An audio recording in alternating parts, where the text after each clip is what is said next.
let me get that as a priority. yesterday, frankly, there was no lunch. We had to go at 12:30. I was so hungry. I could go and stop by and stop on the stalls and had a mihun or whatever. So that's my priority for now. Yes.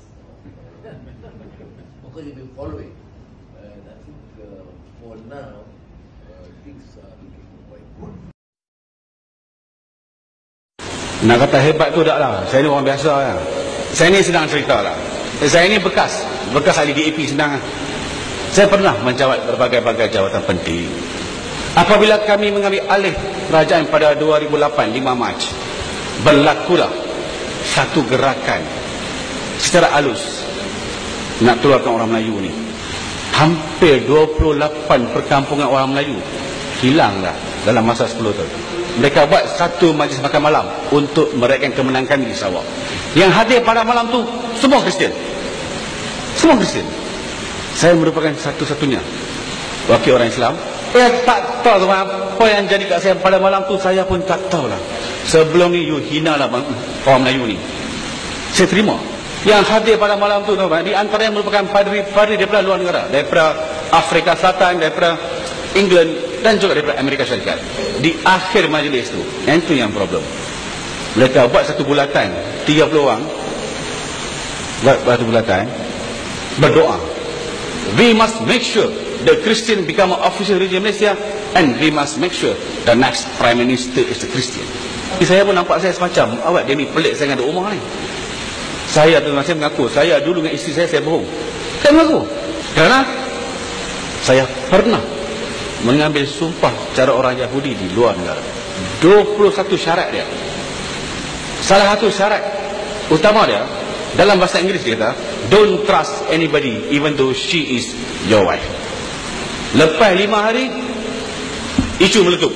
Dia tanya saya, abang, benda ni betul ke berlaku? Saya kata, yes, benda ni memang berlaku. Dia tanya lagi, macam mana you tahu benda ni berlaku? Pada pagi itulah, first time, apa yang terbuku dalam hati ni, saya luah kat dia. Saya nampak dia menangis lah, duduk di hadapan saya. Kata-kata dia, tak sangka 18 tahun ni aku hidup dengan seorang pengkhianat isteri saya, kata saya. Isu meletup, semua kata tak berlaku, konspirasi. Bukti ada kat saya. Pagi ni saya nak pergi buat laporan polis. Sebab semua pihak menafikan benda ni. Pada malam tu pukul 8 malam, tak kira TV mana pun lah, tajuk utama pada malam tu isu ni lah. Waktu saya di suat saya tutup phone, on balik phone ya. Banyak pihak pucuk kepimpinan parti saya pada waktu tu cuba nak menghubungi saya. Hari pertama, hari kedua saya tak berani nak jawab, tak berani. Hari ketiga nampak okey sikit lah. Bos saya call saya, yes boss, good morning. Dia dengar suara, itulah kali pertama dia maki saya macam-macam dalam bahasa Inggeris. Kenapa kamu pandai-pandai pergi buat laporan polis ni? Isu ni kita boleh selesai cara dalaman. Saya kata, bos, this issue regarding my religion. Jawapan dia senang ya. Razali, our party is more important than your religion. Parti kita lebih penting daripada agama kamu. Arahan dikeluarkan supaya saya menarik balik laporan polis ni. I say no.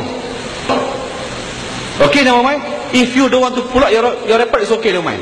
But I will make sure after this your life will be miserable. Saya diburu macam seolah-olah saya ni macam seorang penjenayah. Cubaan tembak dah berapa kali dah? 4 kali. Baling pisau, baling asid, jangan kata lah.